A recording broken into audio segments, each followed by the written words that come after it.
welcome back to EVE Online with me, Mark from Dadex, and we're back in the Bellicose. That hasn't got a skin available, we'll fix that maybe one day. It's earning itself one. Anyway, we've upgraded the Bellicose. We now have Tech 2 missile launchers and we have Rage ammo loaded in them at the moment.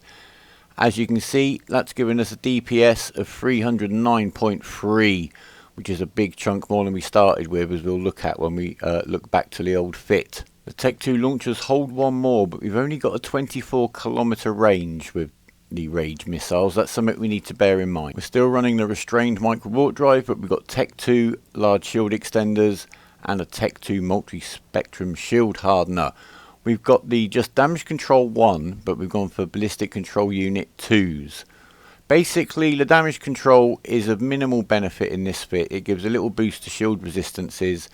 We need the DPS more than we need the tank, and we were limited by the CPU on the hull. So with the fit simulated, you can see we've got pretty kind of average resistances across the board, which is probably the best way to go. You could, as I've said before, adjust those with the rigs if you wanted to kind of switch in and out resistance rigs, but never leave an EM hole because you will be getting EM damage on every site you're on. And with one EM rig and 2 extender rigs, that gives us 22,700 lovely hit points, which I think will be more than enough. Now, I'm sticking with the Tech 1 drones simply because you may not have trained into Tech 2 drones yet.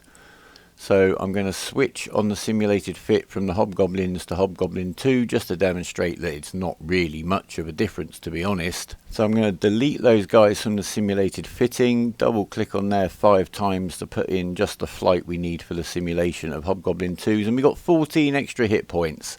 So there's not much in it, so it's not really a big concern. So let's where we stand with this fit. Just to remind ourselves, let's see how we've progressed. If we look back at the very first fit that we brought into the Abyss, which I've got saved up here, we'll put the Caldari Navy ammo into here, but that's just over 200 hit points. This is with all of the Meta 1 modules that we could fitted on, and so we've increased the DPS when we're firing the Rage missiles at 24-kilometre range by 50% over our original fit.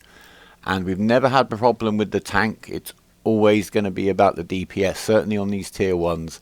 The Firestorm, obviously, that we're doing today is giving any armour tanked rats a 50% armour bonus, which we get no benefit from whatsoever. So this DPS is going to be the difference for us.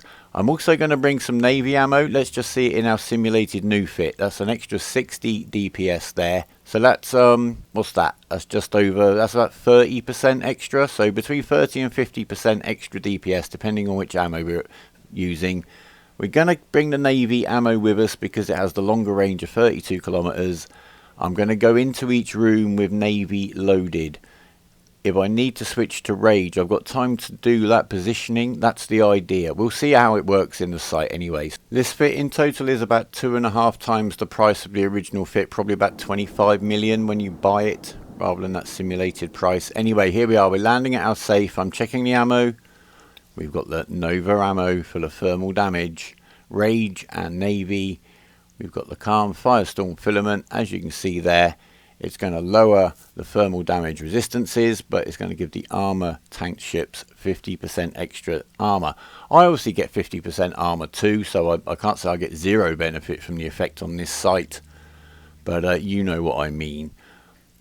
I'm just doing a little drone tidy up. I've not figured out a way to unsplit a stack of drones once you're in space. If you've got a stack of 8 in your drone bay, you seem to need to launch them.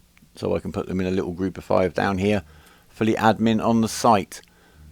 So that's, well, I don't know. If you know a better way of doing that, when you're in space, mind you, because I forget to do it before I've undocked. Maybe I should do it then, eh? But anyway, onwards and upwards. Enough of my tittle-tattle about the admin. Let's activate this filament. Go, go, go.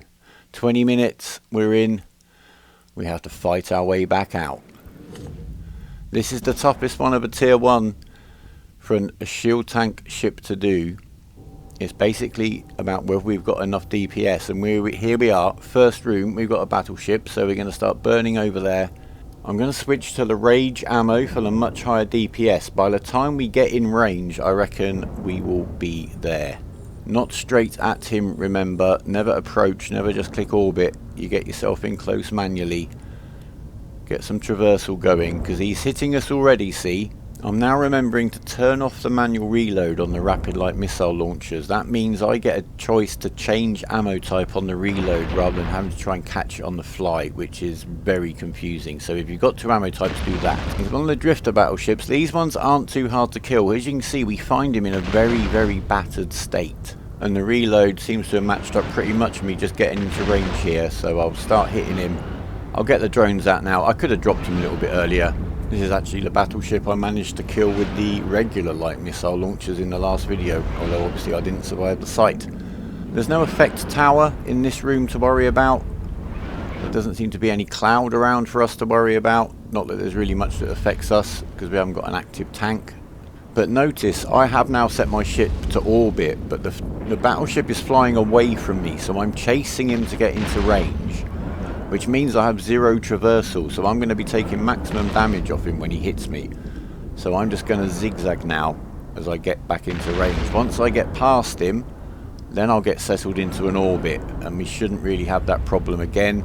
So I think from here on in, we're just going to go at 3 times speed. Oh, by the way, Disasters, who's a frequent commenter, and thank you very much for your input, mate.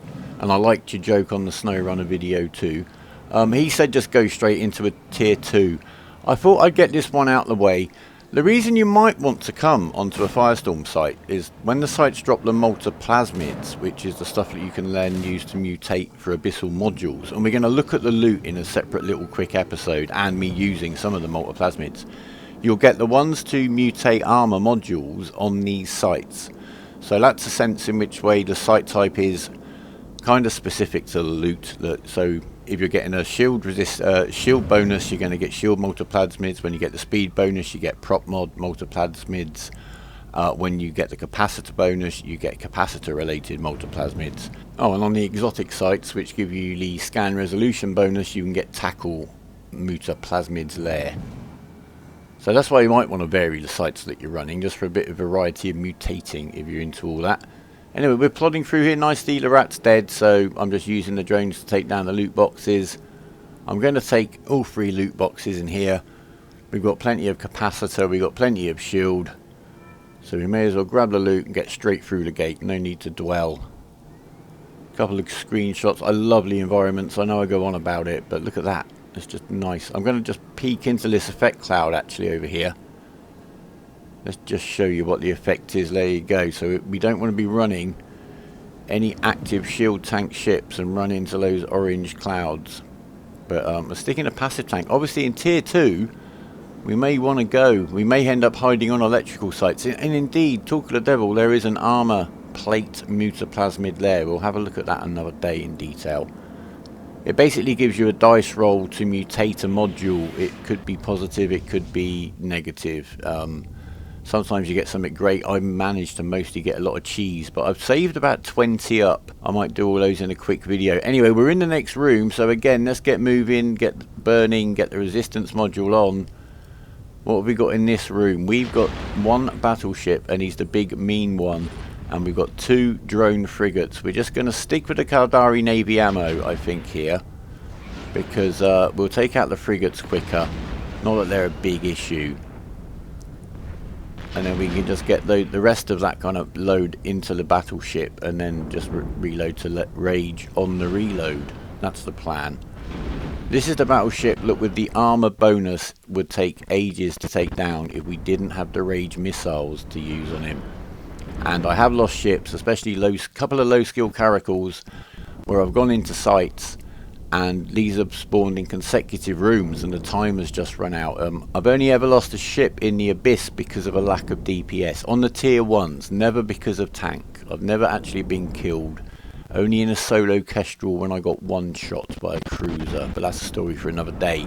Now if you note here, I've clattered into the actual gate itself. I've lost all my speed. I'm manually clicking, double clicking in space, putting the burner on, getting the Microwarpdrive burning I should say, to get the speed back up. If you miss that happening, you can take an incredible amount of damage very quickly off these big battleships.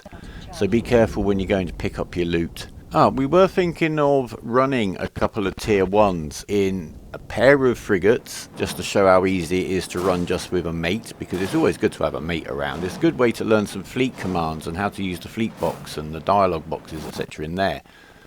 And also maybe solo in a frigate. I have done them in a Kestrel and it's a bit of a push. We might try that for a laugh.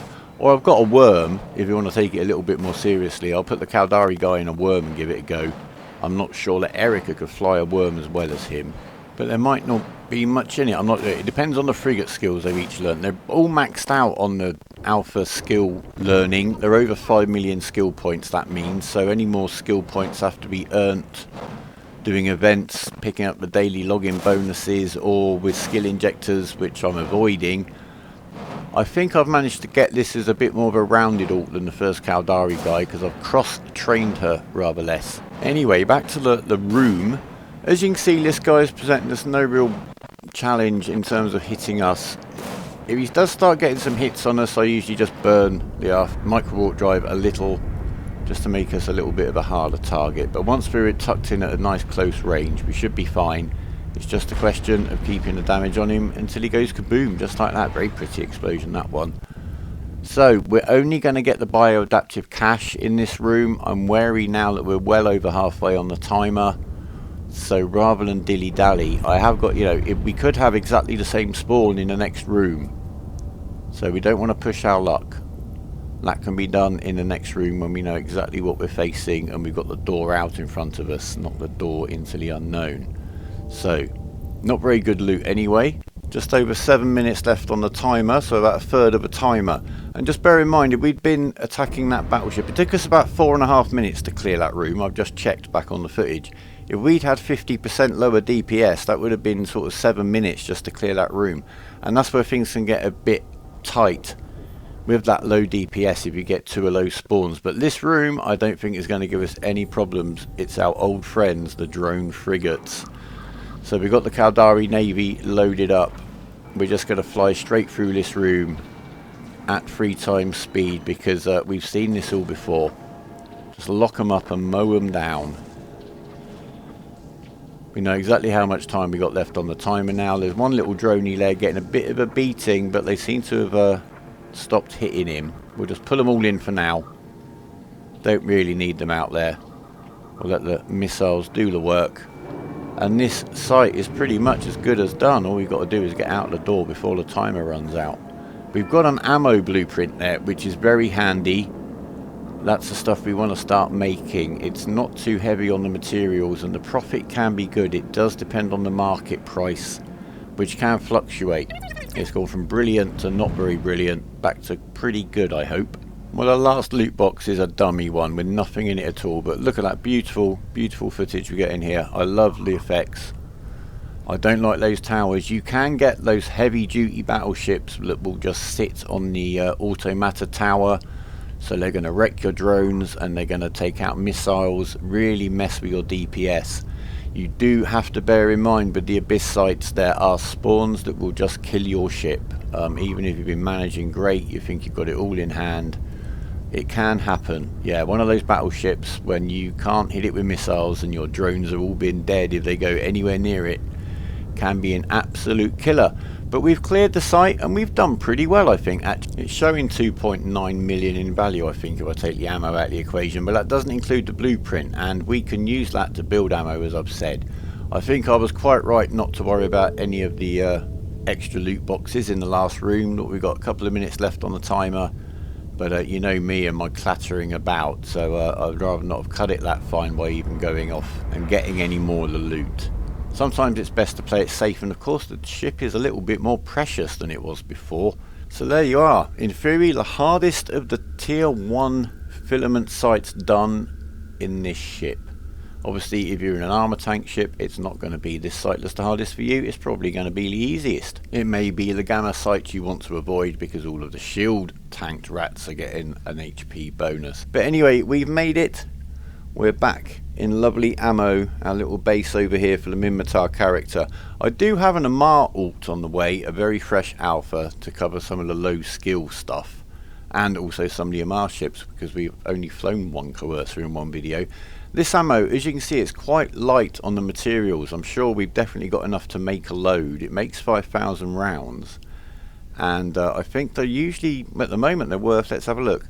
There's only one person selling them for over 1,000 a round. So we'll see how realistic that is. But the ammo, small ammo, is a good way to start making money out of tier 1 Abyss, for sure. Anyway, I hope you've enjoyed it, guys. We'll be back very soon. Remember, even is believing. Leave it a like if you have enjoyed it. Subscribe if you want to stay in touch. Leave a comment. What do you want us to do? Do you want us to do a frigate video, or shall we get into the tier 2s? But for now, take care of yourselves and each other, and goodbye.